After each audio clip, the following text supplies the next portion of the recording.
money is not the defining factor in many cases. It's not, yes, it is an input, but it's not solely about the money. It's all the other factors that play in.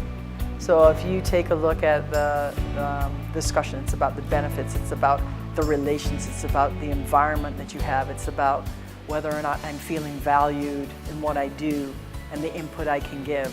All those play in a factor. Good example, we had a gentleman, and it's happened twice over the last 2 years. We had a gentleman who got offered twice the salary that he gets paid with us. Twice the salary. Young kid in his 30s, right? That's an enticing offer. Yes. Bigger organization. Said, you know, we've given you all the tools and the ability. That's absolute. We're not constraining you. If you truly want it, take all the learnings you've had from here and take them with you.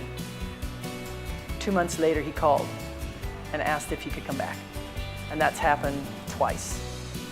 And the individuals are still here. And we didn't do a pay increase. They came back at the same rate that they were at. And they are absolutely contributing and excited, because what they realized was what they were missing was they felt here they were at fulfillment. They could add the value, they could make a change, they could make a difference, they could make an improvement, versus just being a cog in a wheel that just has to rotate.